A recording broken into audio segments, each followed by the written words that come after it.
Hello guys, welcome back to my channel. ಇವತ್ತಿನ ತರಗತಿಯಲ್ಲಿ future ಟೆನ್ಸಲ್ಲಿ ಬರ್ತಕ್ಕಂಥ ಫ್ಯೂಚರ್ ಕಂಟಿನ್ಯೂಸ್ ಟೆನ್ಸ್ಗಳ ಬಗ್ಗೆ ಸಂಪೂರ್ಣವಾದ ವಿವರಣೆಯನ್ನು ತಿಳಿದುಕೊಳ್ಳೋಣ. ಫ್ಯೂಚರ್ ಕಂಟಿನ್ಯೂಸ್ ಟೆನ್ಸ್ ಅಂದರೆ ಏನು, ಇದರ ಸ್ಟ್ರಕ್ಚರ್ ಯಾವ ರೀತಿ, ನಾವು ಪಾಸಿಟಿವ್ ಸ್ಟೇಟ್ಮೆಂಟ್ಸಲ್ಲಿ ಈ ವಾಕ್ಯವನ್ನು ಯಾವ ರೀತಿಯಾಗಿ ಹೇಳ್ತೀವಿ, ಅದೇ ರೀತಿಯಾಗಿ ನೆಗೆಟಿವ್ ಸ್ಟೇಟ್ಮೆಂಟ್ಸಲ್ಲಿ ನಾವು ಯಾವ ರೀತಿಯಾಗಿ ಹೇಳ್ತೀವಿ, ಮತ್ತು ಇಂಟ್ರಾಗೇಟಿವ್ ಸ್ಟೇಟ್ಮೆಂಟ್ಸನ್ನು ನಾವು ಯಾವ ರೀತಿಯಾಗಿ ಮಾಡ್ತೀವಿ ಅಂತಕ್ಕಂಥದ್ದನ್ನು ಇವತ್ತಿನ ಕ್ಲಾಸಲ್ಲಿ ನಾವೆಲ್ಲರೂ ಕೂಡ ಕಲಿತುಕೊಳ್ಳೋಣ.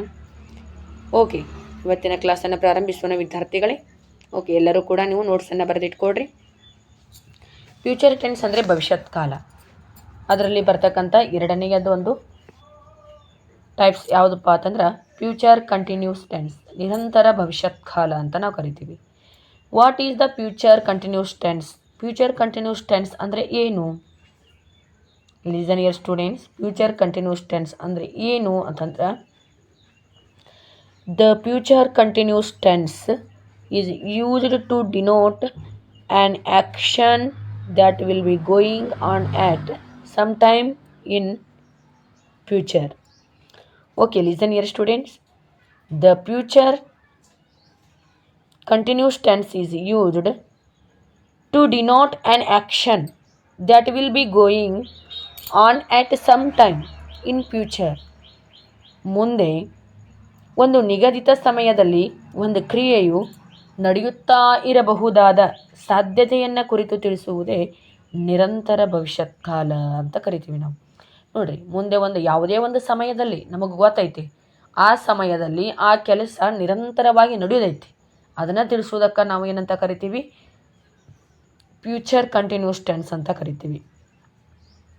ಫ್ಯೂಚರ್ ಕಂಟಿನ್ಯೂಸ್ ಟೆನ್ಸ್ ಅಂತ ಕರಿತೀವಿ. ನೋಡಿ, ನಾಳೆ ನಾ ಒಂದು ಕೆಲಸ ಮಾಡೋಕ್ಕೆದನಿ, ಯಾವುದೋ ಒಂದು ಕೆಲಸ ನಾನು ಮಾಡೋಕ್ಕೆದನಿ, ಅದನ್ನು ಹೇಳುವುದೇನಪ್ಪ ಅಂತಂದರೆ, ನಾಳೆ ಈ ಸಮಯದೊಳಗೆ ನಾನು ಕೆಲಸವನ್ನು ಮಾಡುತ್ತಿರುತ್ತೇನೆ, ನಾನೊಂದು ಕೆಲಸ ಮಾಡುತ್ತಿರುತ್ತೇನೆ, ಮಾಡ್ತಾ ಇರ್ತೇನೆ, ಯಾವುದೋ ಒಂದು ಕೆಲಸದೊಳಗೆ ತೊಡಗಿರ್ತೇನೆ, ಅದನ್ನು ತಿಳಿಸುವುದಕ್ಕೆ ಏನಂತ ಕರಿತೀವಪ್ಪ ಅಂತಂದ್ರೆ ಫ್ಯೂಚರ್ ಕಂಟಿನ್ಯೂಸ್ ಟೆನ್ಸ್ ಅಂತ ಕರಿತೀವಿ.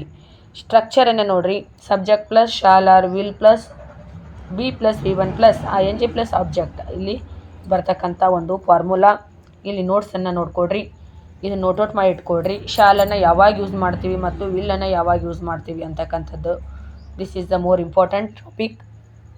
Shawl is used with the following subjects.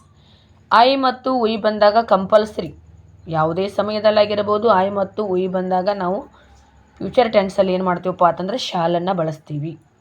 Second one, ಇನ್ನು ಉಳಿದಿರ್ತಕ್ಕಂಥ ಸಬ್ಜೆಕ್ಟ್ಸ್ ಅದಾವಲ್ಲ, ಯುವ, ಹಿ, ಸಿ, ದೇ, ಇಟ್ಟ, ಇವೆಲ್ಲ ಬಂದಾಗ ಕೂಡ ವಿಲ್ಲನ್ನು ನಾವು ಯೂಸ್ ಮಾಡ್ತೀವಿ. Will is used with the following subjects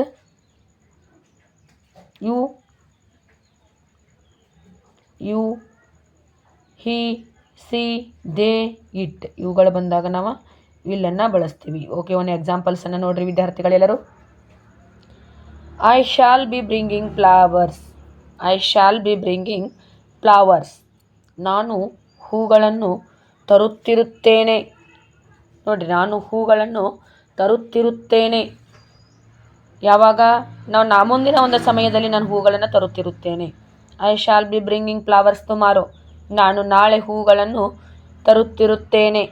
ಗೊತ್ತಾಯ್ತಲ್ಲ ವಿದ್ಯಾರ್ಥಿಗಳೇ? ಈ ರೀತಿಯಾಗಿರ್ತಕ್ಕಂಥ ಪಾಸಿಟಿವ್ ಸ್ಟೇಟ್ಮೆಂಟ್ಸಲ್ಲಿ ಸಾಕಷ್ಟು ಎಕ್ಸಾಂಪಲ್ಸ್ಗಳನ್ನು ನಾವು ನೋಡೋಣ. ಲಿಸನ್ ಹಿಯರ್ ಸ್ಟೂಡೆಂಟ್ಸ್, ಪಾಸಿಟಿವ್ ಸ್ಟೇಟ್ಮೆಂಟ್ಸಲ್ಲಿ ಬರ್ತಕ್ಕಂಥ ಒಂದು ಸ್ಟ್ರಕ್ಚರನ್ನು ನೋಡ್ಕೊಡ್ರಿ. Subject plus shall or will plus be plus V one plus ING plus object. ಇಲ್ಲಿ ಬರ್ತಕ್ಕಂಥ ಒಂದು ಸ್ಟ್ರಕ್ಚರನ್ನು ನೋಡಿಕೊಂಡು ನಾವು ಇಲ್ಲಿ ಕೆಳಗಡೆ ಸಾಕಷ್ಟು ಎಕ್ಸಾಂಪಲ್ಸ್ಗಳನ್ನು ಎಕ್ಸ್ಪ್ಲೇನ್ ಮಾಡ್ತಿದ್ದೀವಿ. ಫಸ್ಟ್ ಒನ್ ಏನಪ್ಪ ಅಂತಂದ್ರೆ, ಫಸ್ಟ್ ಒನ್ ಯಾವ ರೀತಿಯಾಗಿರ್ತಕ್ಕಂಥದ್ದು example, I shall be writing letter, ನಾನು ಪತ್ರವನ್ನು ಬರೆಯುತ್ತಿರುತ್ತೇನೆ. ನಾನು ಪತ್ರವನ್ನು ಬರೆಯುತ್ತಿರುತ್ತೇನೆ. Second one, we shall be reading lesson, ನಾವು ಪಾಠವನ್ನು ಓದುತ್ತಿರುತ್ತೇವೆ. ನಾವು ಪಾಠವನ್ನು ಓದುತ್ತಿರುತ್ತೇವೆ. You will be playing cricket. You will be playing cricket, ನೀವು ಕ್ರಿಕೆಟನ್ನು ಆಡುತ್ತಿರುತ್ತೀರಿ. ನಾಳೆ ಸಮಯದಲ್ಲಿ ನೀವು ಕ್ರಿಕೆಟನ್ನು ಆಡುತ್ತಿರುತ್ತೀರಿ. Next one, they will be bringing sweet. They will be bringing sweet. ಅವರು ಸಿಹಿಯನ್ನು ತರುತ್ತಿರುತ್ತಾರೆ. He will be drinking tea. ಅವನು ಚಹಾವನ್ನು ಕುಡಿಯುತ್ತಿರುತ್ತಾನೆ. She will be singing song. ಅವಳು ಹಾಡನ್ನು ಹಾಡುತ್ತಿರುತ್ತಾಳೆ. ಅವಳು ಹಾಡನ್ನು ಹಾಡುತ್ತಿರುತ್ತಾಳೆ. Next one, it will be raining in Arabhavi. ಅರಭಾವಿಯಲ್ಲಿ ಮಳೆಯಾಗುತ್ತಿರುತ್ತದೆ. ಅರಭಾವಿಯಲ್ಲಿ ಮಳೆಯಾಗುತ್ತಿರುತ್ತದೆ. ಓಕೆ, ಪಾಸಿಟಿವ್ ಸ್ಟೇಟ್ಮೆಂಟ್ಸಲ್ಲಿ ನೋಡಿರ್ತಕ್ಕಂಥ ವಾಕ್ಯಗಳು ನಿಮಗೆ ಗೊತ್ತಾದಲ್ಲ ವಿದ್ಯಾರ್ಥಿಗಳೇ. ಇಲ್ಲಿ ನಾವು ಬಳಸಿರ್ತಕ್ಕಂಥವು ಇವೆಲ್ಲ ವಾಕ್ಯಗಳು ಏನಪ್ಪ ಅಂತಂದ್ರೆ ಇವೆಲ್ಲವುಗಳು ಕೂಡ ಪಾಸಿಟಿವ್ ಸ್ಟೇಟ್ಮೆಂಟ್ಸಲ್ಲಿ ನೋಡಿರ್ತಕ್ಕಂಥ ಒಂದು ಎಕ್ಸಾಂಪಲ್ಸ್ಗಳು ಇವತ್ತಿನ ದಿನಗಳಲ್ಲಿ ನಾವು ಕಲಿತುಕೊಂಡಿವಿ. ಓಕೆ, ಇನ್ನು ಮುಂದಿನ ಏನಪ್ಪ ಅಂತಂದ್ರೆ ಇಲ್ಲಿ ನೆಗೆಟಿವ್ ಸ್ಟೇಟ್ಮೆಂಟ್ಸನ್ನು ನಾವು ಯಾವ ರೀತಿಯಾಗಿ ಮಾಡ್ತೀವಿ ಅಂತಕ್ಕಂಥದ್ದನ್ನು ಇನ್ನು ಬರ್ತಕ್ಕಂಥದ್ದು ನೆಗೆಟಿವ್ ಸ್ಟೇಟ್ಮೆಂಟ್ಸ್. ಓಕೆ, ಈ ನೆಗೆಟಿವ್ ಸ್ಟೇಟ್ಮೆಂಟ್ಸಲ್ಲಿ ನಾವು ಬರ್ತಕ್ಕಂಥ ವಾಕ್ಯಗಳನ್ನು ಎಕ್ಸಾಂಪಲ್ಸ್ಗಳನ್ನು ಕೆಳಗೆ ನಾವು ನೋಡ್ಕೊಳ್ಳೋಣ. ಇಲ್ಲಿ ಶಾರ್ಟ್ ಫಾರ್ಮನ್ನು ನಾವು ಯೂಸ್ ಮಾಡ್ತೀವಿ ನೋಡಿರಿ. Will, won't. Will plus not equal to won't. Shall plus not equal to shan't ಅಂತಕ್ಕಂಥ ಒಂದು ನೆಗೆಟಿವ್ ಫಾರ್ಮಲ್ಲಿ ನಾವು ಶಾರ್ಟ್ ಫಾರ್ಮನ್ನು ಬಳಸ್ತೀವಿ. ಇಲ್ಲಿ ಬರ್ತಕ್ಕಂಥ formula subject plus shan't or won't be V1 plus ING plus object. ಇದು ಒಂದು ಏನಪ್ಪ ಅಂತಂದರೆ ಇದರಲ್ಲಿ ಬರ್ತಕ್ಕಂಥ ಒಂದು ಫಾರ್ಮುಲಾ. ಓಕೆ, ಇದನ್ನೇ ಯೂಸ್ ಮಾಡ್ಕೊಂಡು ನಾವು ಯಾವ ರೀತಿಯಾಗಿ ಎಕ್ಸಾಂಪಲ್ಸ್ಗಳನ್ನ ಮಾಡ್ತೀವಿ ಅಂತಕ್ಕಂಥದ್ದನ್ನು ನೋಡಿರಿ. I shan't be writing letter. ನಾನು ಪತ್ರವನ್ನು ಬರೆಯುತ್ತಿರುತ್ತಿರಲಿಲ್ಲ. ನಾನು ಪತ್ರವನ್ನು ಬರೆಯುತ್ತಿರುವುದಿಲ್ಲ. We shan't be reading lesson. ನಾವು ಪಾಠವನ್ನು ಓದುತ್ತಿರುವುದಿಲ್ಲ. Next one, you won't be playing cricket. ನೀವು ಕ್ರಿಕೆಟನ್ನು ಆಡುತ್ತಿರುವುದಿಲ್ಲ. They won't be bringing sweet. ಅವರು ಸಿಹಿಯನ್ನು ತರುತ್ತಿರುವುದಿಲ್ಲ. He won't be drinking tea. ಅವನು ಚಹಾವನ್ನು ಕುಡಿಯುತ್ತಿರುವುದಿಲ್ಲ. She won't be singing song. ಅವಳು ಹಾಡನ್ನು ಕೇಳುತ್ತಿರುವುದಿಲ್ಲ. Next one, it won't be raining in Arabhavi. ಅರಭಾವಿಯಲ್ಲಿ ಮಳೆ ಆಗುತ್ತಿರುವುದಿಲ್ಲ. ನೋಡಿರಿ, ಇವೆಲ್ಲ ಏನಪ್ಪ ಅಂತಂದರೆ ನೆಗೆಟಿವ್ ಸ್ಟೇಟ್ಮೆಂಟ್ಸಲ್ಲಿ ಬರ್ತಕ್ಕಂಥ ವಾಕ್ಯಗಳು. ಇಲ್ಲಿ ಏನಪ್ಪ ಅಂತಂದ್ರೆ ನಾಳೆ ಅರಭಾವಿ ಒಳಗೆ ಮಳೆ ಆಗಂಗಿಲ್ಲ ಅಂತಕ್ಕಂಥ ನಾವು ಎಕ್ಸಾಂಪಲ್ನ ಭವಿಷ್ಯವನ್ನು ನುಡಿತಾ ಇದ್ದೀವಿ. ಆ ರೀತಿಯಾಗಿರ್ತಕ್ಕಂಥ ಒಂದು ನೆಗೆಟಿವ್ ಸ್ಟೇಟ್ಮೆಂಟ್ಸನ್ನು ನಾವು ತಿಳಿದುಕೊಂಡಿವಿ. ಇವುಗಳನ್ನೇ ಕೂಡ ಇಂಟ್ರಾಗೇಟಿವ್ ಸ್ಟೇಟ್ಮೆಂಟ್ಸನ್ನು ಯಾವ ರೀತಿಯಾಗಿ ಮಾಡ್ತೀವಿ. ಇಂಟ್ರಾಗೇಟಿವ್ ಸ್ಟೇಟ್ಮೆಂಟ್ಸ್ ಅಂದರೆ ಯಾವ ರೀತಿಯಾಗಿ ಪ್ರಶ್ನಾರ್ಥಕ ವಾಕ್ಯಗಳನ್ನು ನಾವು ಮಾಡ್ತೀವಿ ಅಂತಕ್ಕಂಥದ್ದನ್ನು ಕಲಿತುಕೊಳ್ಳೋಣ ವಿದ್ಯಾರ್ಥಿಗಳೇ. ಇಲ್ಲಿ ಏನಪ್ಪ ಅಂತಂದರೆ ಸಬ್ಜೆಕ್ಟ್ ಬಿಫೋರ್ ಹೆಲ್ಪಿಂಗ್ ವರ್ಬ್ಸ್ಗಳನ್ನ ಯೂಸ್ ಮಾಡ್ತೀವಿ. Listen your students. Shall or will subject plus be plus V1 plus ING plus object with question mark. First one, shall I be writing letter. Shall I be writing letter.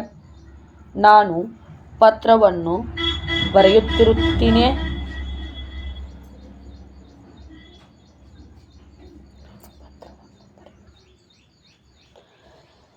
Shall I be writing letter.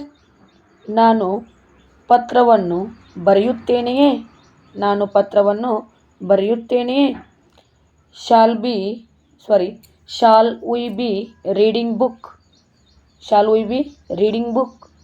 ನಾವು ಪುಸ್ತಕವನ್ನು ಓದುತ್ತೇವೆಯೇ. ಪ್ರಶ್ನೆ, ಕ್ವಶನ್ನ ಕೇಳ್ಬೋದು. ನಾನು ಬುಕ್ಕನ್ನು ಓದುತ್ತೇನಾ. Will you be playing cricket. ನೀವು ಕ್ರಿಕೆಟನ್ನು ಆಡುತ್ತಿರುತ್ತೀರಾ. Next one, will they be bringing sweet. ಅವರು ಸಿಹಿಯನ್ನು ತರುತ್ತಿರುತ್ತಾರೆಯೇ ತರುತ್ತಿರುತ್ತಾರೆಯೇ.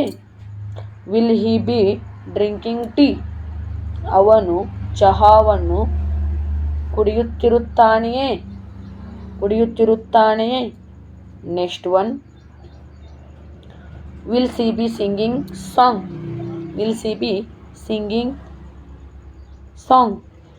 ಅವಳು ಹಾಡನ್ನು ಹಾಡುತ್ತಿರುತ್ತಾಳೆಯೇ. Will it be raining in Arabhavi. ಅರಬಾವಿಯಲ್ಲಿ ಮಳೆಯಾಗುತ್ತಿರುತ್ತದೆಯೇ. ಅರಬಾವಿಯಲ್ಲಿ ಮಳೆಯಾಗುತ್ತಿರುತ್ತದೆಯೇ. ಲಿಸನ್ ಹಿಯರ್ ಸ್ಟೂಡೆಂಟ್ಸ್, ಈ ರೀತಿ ಆಗಿರ್ತಕ್ಕಂಥ ಸಿಂಪಲ್ ಫ್ಯೂಚರ್ ಟೆನ್ಸಲ್ಲಿ ಬರ್ತಕ್ಕಂಥ ಒಂದು ಎಕ್ಸಾಂಪಲ್ಸ್ಗಳನ್ನು ನಾವು ನೋಡಿದ್ವಲ್ಲ.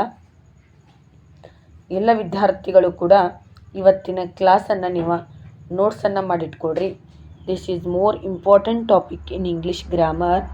ಫ್ಯೂಚರ್ ಕಂಟಿನ್ಯೂಸ್ ಟೆನ್ಸ್ ಅಂತಕ್ಕಂಥ ಒಂದು ಕ್ಲಾಸನ್ನು ನಾವು ನೋಡಿದ್ದೀವಿ. ಹಾಗಂದರೆ ಏನು ಮತ್ತು ಸ್ಟ್ರಕ್ಚರ್ ಯಾವ ರೀತಿ ಆಗೈತಿ. ನಾವು ವಾಕ್ಯಗಳನ್ನು ಇಲ್ಲಿ ಪಾಸಿಟಿವ್ ಸ್ಟೇಟ್ಮೆಂಟ್ಸಲ್ಲಿ ಸಕಾರಾತ್ಮಕ ವಾಕ್ಯಗಳನ್ನು ನಾವು ಯಾವ ರೀತಿ ನೋಡಿದ್ದೀವಿ, ನಕಾರಾತ್ಮಕ ವಾಕ್ಯಗಳನ್ನು ಯಾವ ರೀತಿ ನೋಡಿದ್ದೀವಿ, ಅದೇ ರೀತಿಯಾಗಿ ಪ್ರಶ್ನಾರ್ಥಕ ವಾಕ್ಯಗಳನ್ನು ಕೂಡ ನಾವು ಯಾವ ರೀತಿಯಾಗಿ ಮಾಡ್ತೀವಿ ಅಂತಕ್ಕಂಥ ಸಂಪೂರ್ಣವಾದ ವಿವರಣೆಯನ್ನು ನಿಮಗೆ ಇವತ್ತಿನ ಕ್ಲಾಸಲ್ಲಿ ನಾನು ತಿಳಿಸಿಕೊಟ್ಟಿದ್ದೀನಿ. ಇದೇ ರೀತಿಯಾಗಿ ಮುಂದಿನ ಕ್ಲಾಸಲ್ಲಿ ನಾವು ಫ್ಯೂಚರ್ ಪರ್ಫೆಕ್ಟ್ ಟೆನ್ಸ್ ಬಗ್ಗೆ ನಾನು ನಿಮಗೆ ತಿಳಿಸಿಕೊಡ್ತೀನಿ. ಓಕೆ, ಎಲ್ಲ ವಿದ್ಯಾರ್ಥಿಗಳು ಕೂಡ ದಯವಿಟ್ಟು ಈ ಚಾನಲನ್ನು ಸಬ್ಸ್ಕ್ರೈಬ್ ಮಾಡಿ ಎಲ್ಲ ವಿಡಿಯೋಗಳನ್ನು ಕೂಡ ನೀವು ನೋಡಿರಿ, ನೋಟ್ಸನ್ನು ಮಾಡಿಟ್ಕೊಳ್ರಿ ಅಂತ ಹೇಳ್ತಾ ಇವತ್ತಿನ ಕ್ಲಾಸನ್ನು ಮುಗಿಸ್ತಾ ಇದ್ದೀನಿ. ಓಕೆ.